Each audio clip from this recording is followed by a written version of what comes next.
Continuing page 42, title The Nativity, right?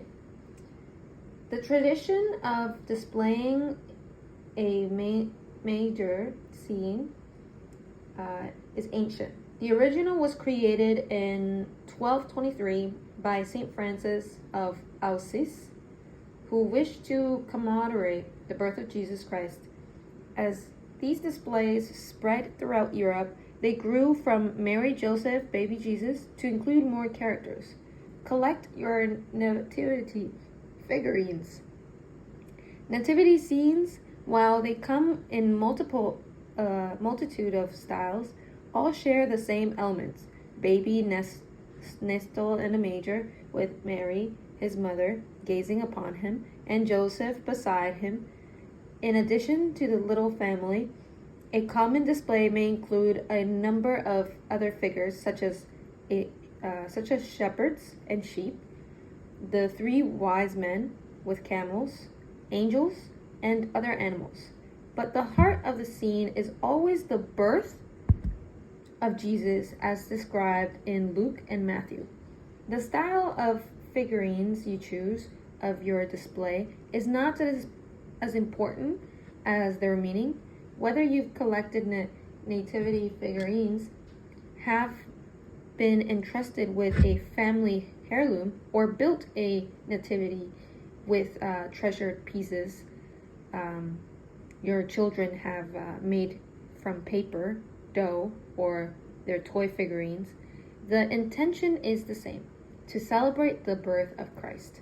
Create an opportunity to grow in your faith. As you arrange your nativity, take some time to reflect upon biblical scriptures that describe this wondrous event. Gather the family together to read the story of Christmas and encourage your children to place the figurines in their designated spots as you reach the point of their arrival in the story. Explore the verses within the Bible, or choose an Advent devotional or activity to add meaning to the holiday season. Choose a spot to display your nativity. You can place your nativity on a table, a mantle, in the yard, or in the front of your Christmas tree. Imagine your available space to extend the scene upwards with angels, stars, bells, doves dangling on your tree. The possibilities are endless. A stable, barn, or enclosure often surrounds the figurines, but any backdrops suggest the idea of a shelter for the family. Arrange the nativity figurines. Baby Jesus should always be at the center, with Mary standing protectively close beside him or cradling him in her arms. Joseph should be placed on the opposite side of baby Jesus. Next, group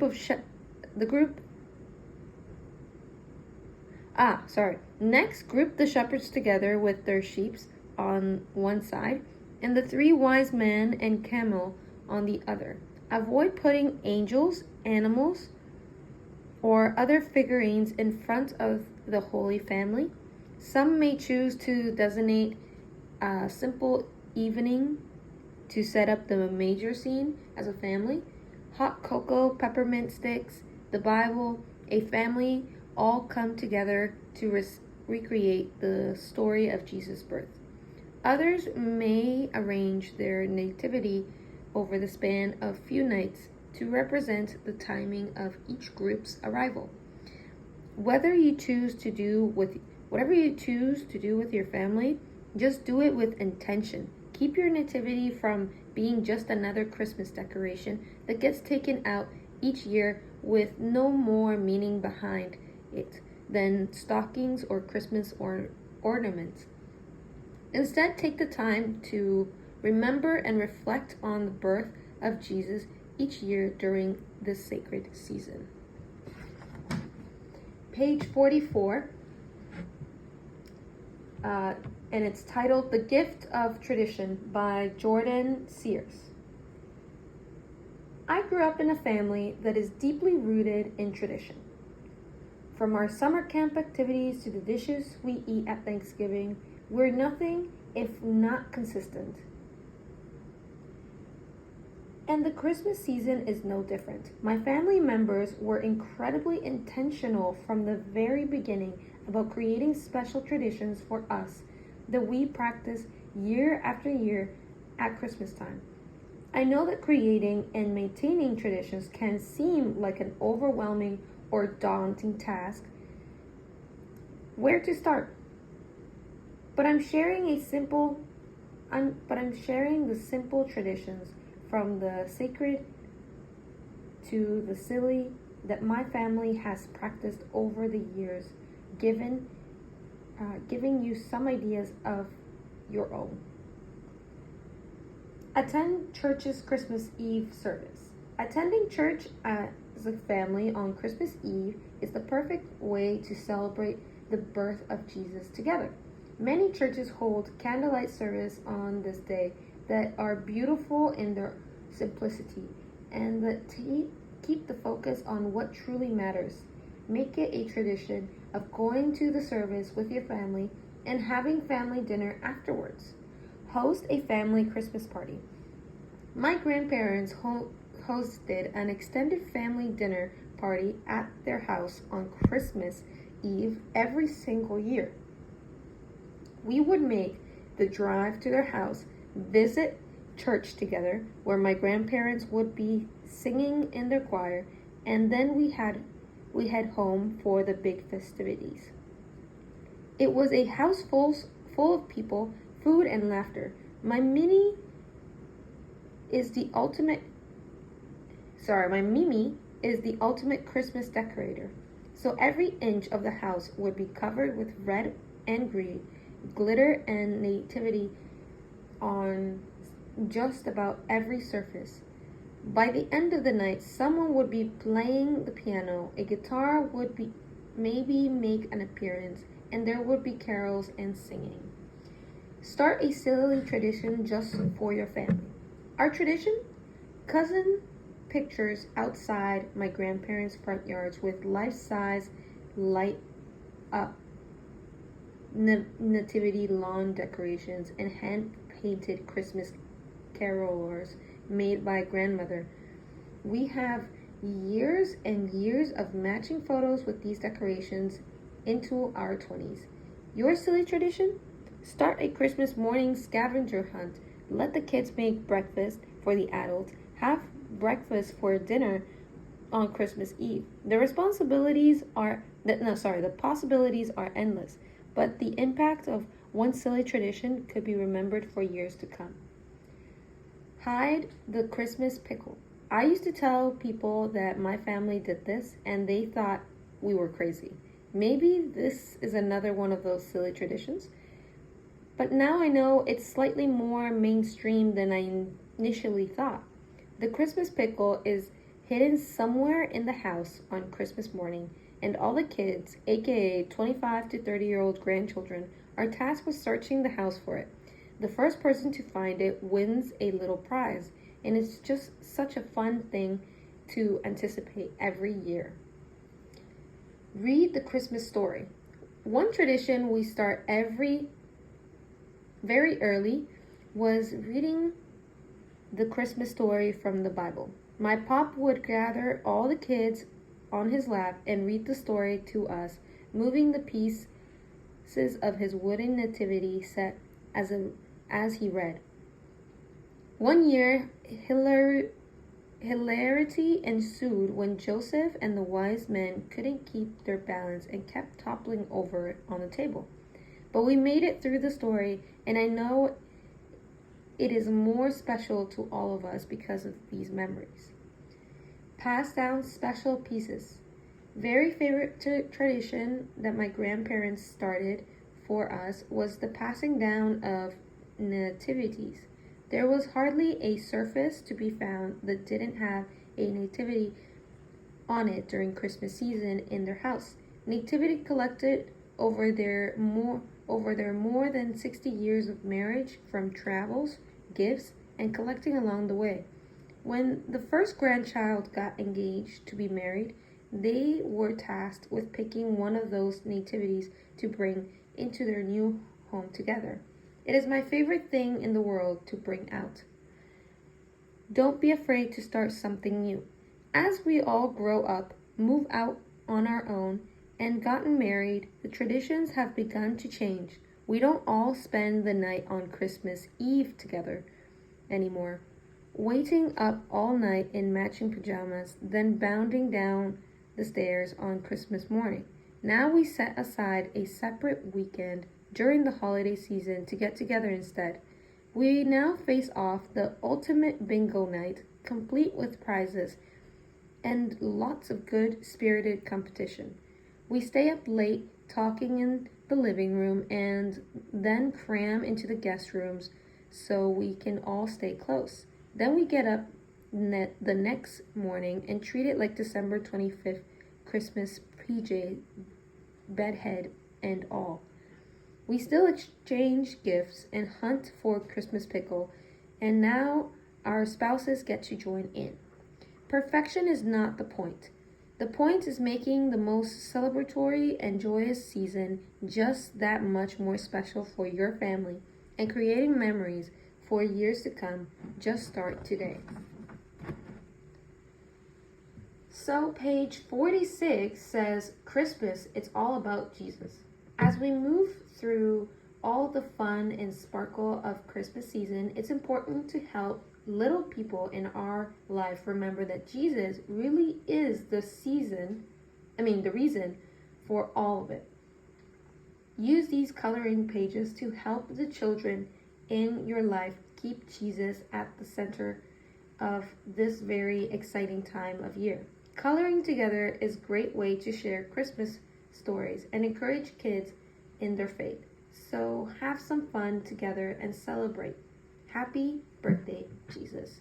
And page 47 is a coloring page that you can print out. It's a pregnant Mary and Joseph.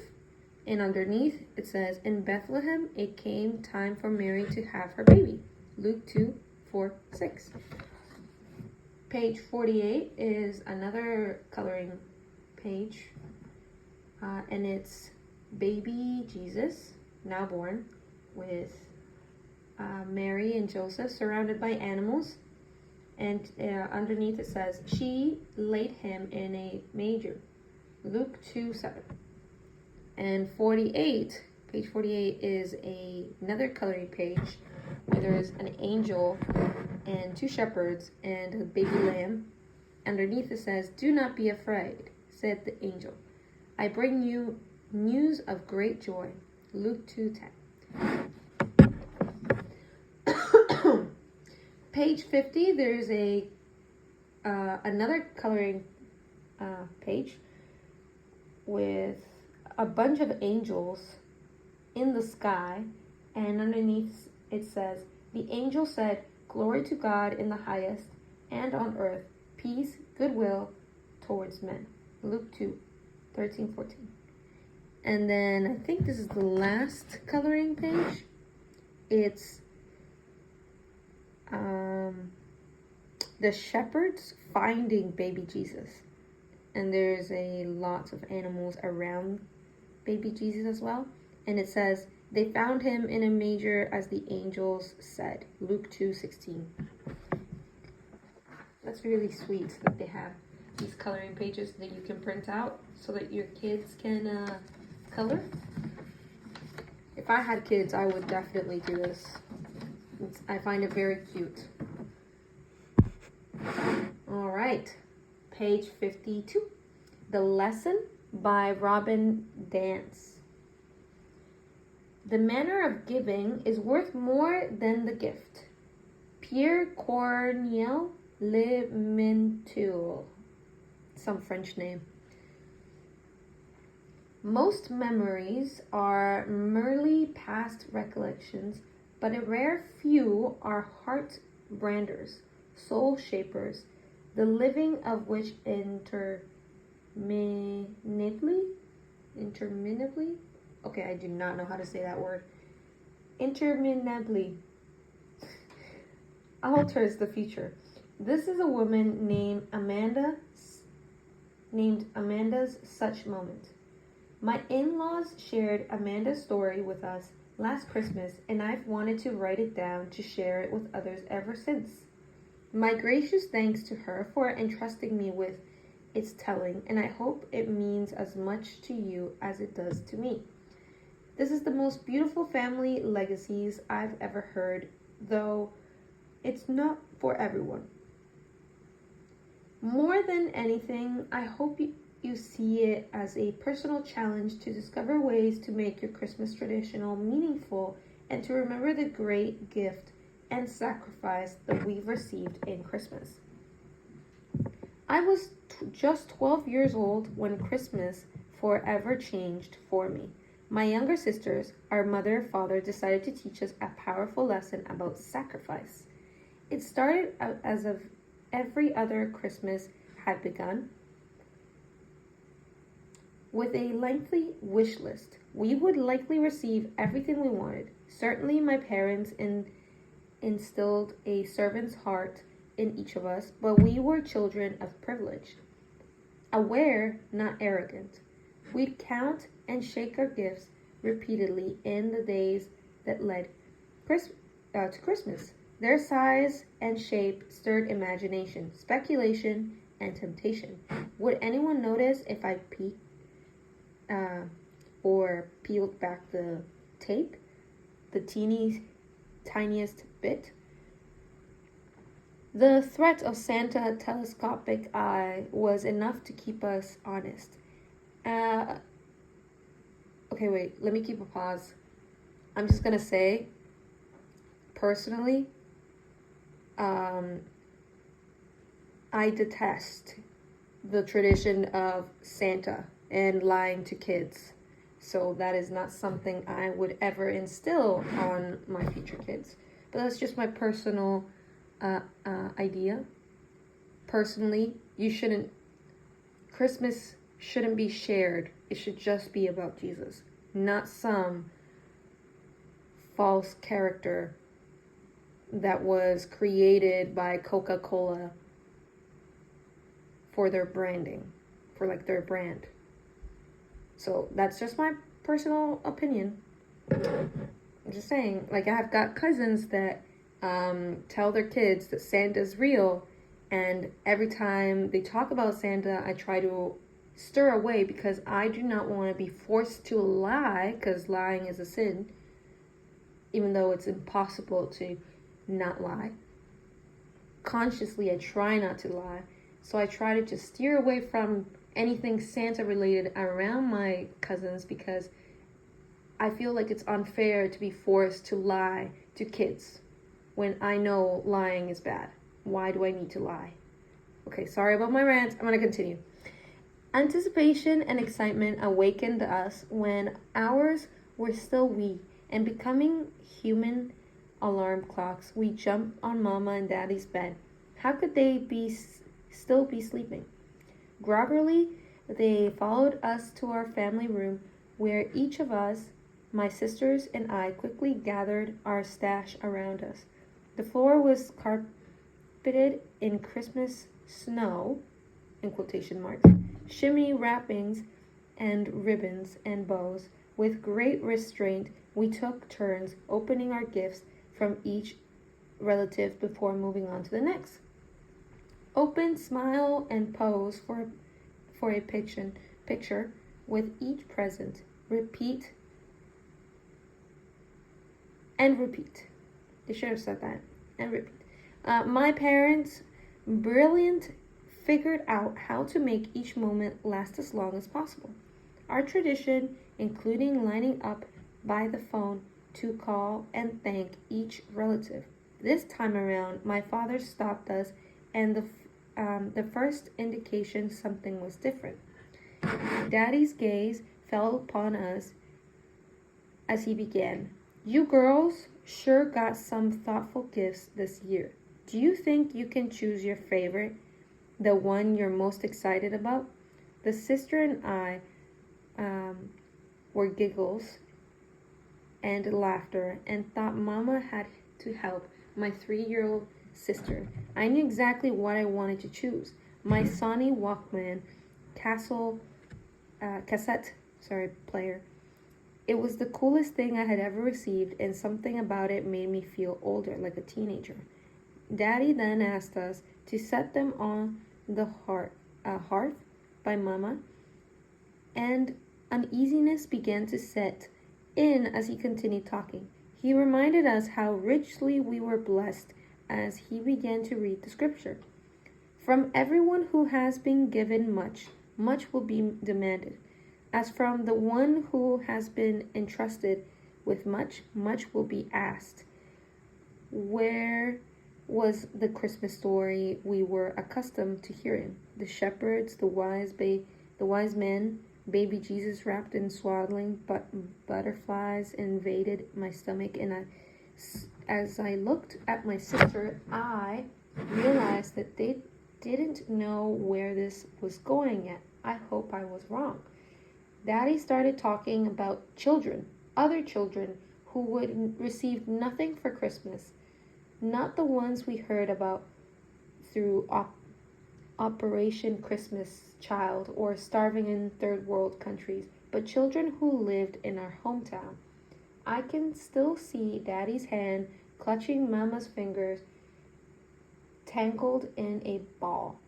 Whatever was coming next, they were united in.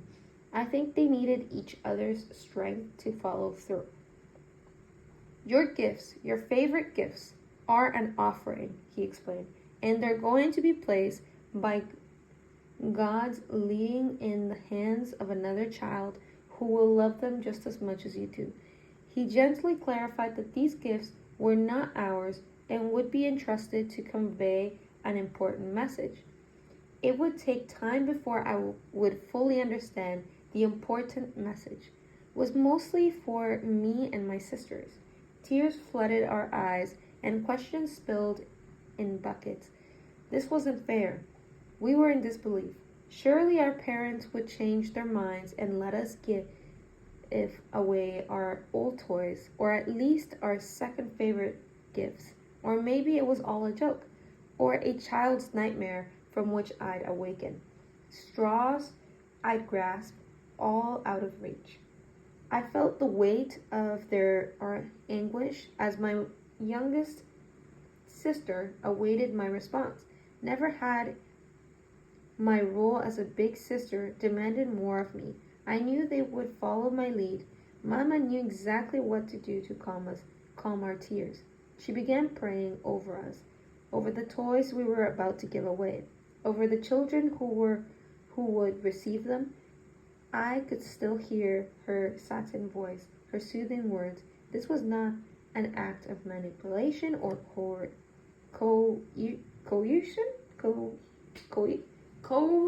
coercion. Oh my goodness, you guys must be thinking, this woman does not know how to read. But bear in mind that English is my second language, and I feel like even though a lot of years have passed, I still read bad. But anyways, you're here to listen what's written in this magazine, not perfect English or 100% read out loud with no mistakes. So yeah, I'm gonna continue. This was no act of manipulation. Mama was a prayer of worship, and God's presence and peace invaded our hearts. I loosened an ironclad grip on my right to entitlement, to middle-class affluence, and walked over to the hearth and placed my Walkman by the fire. One by one, my sisters did the same. Obedience was our only choice, really, but it would take years to completely understand. I saw the good in our actions, and I felt sorry for poor children. But I was still a child who liked my things. But it isn't that how the best lessons are learned, well taught, hard fought, and then written on our heart? Like a real Santa, Daddy collected our gifts, sacrifices, in a sack and delivered them to a shelter on Christmas Day. We still were left with a pile of gifts, but each one of our favorites was regifted. 3 years later, I would accompany him for the first time, something we all were allowed to do the year we turned 15. By this age, each of us actually looked forward to the giving. Yes, it took years to fully understand our tradition. I wrestled with the Lord to decide which gift was truly my favorite, but the great value and impact of our lesson is eternal. I can't think of any other teaching in my entire life that taught me more about true sacrifice, the great cost to God for the salvation of His children. 20 years later, this has become one of our most revered traditions as the Christmas season, one which I continued with my own son. And though some might not understand or agree with my parents' choices, for me and my sisters, it was one of the most meaningful and powerful lessons in our lives. To God be the glory for allowing me, an earthly father who was willing to teach his daughters the lesson of eternal value. And at top right, it says, I can't think of any other teaching in my entire life that taught me more about true sacrifice, the great cost to God for salvation of His children. I like that tradition. My only worry is that the kids might secretly choose another gift so that they don't give away their actual favorite toy. But that's just me thinking negatively. Who knows? Maybe the kid won't do that, but I feel like that would be a possibility.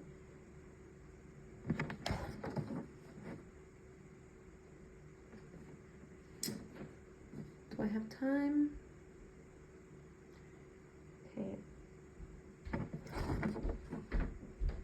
Yeah, I think I'm going to end this video here. Thank you for listening.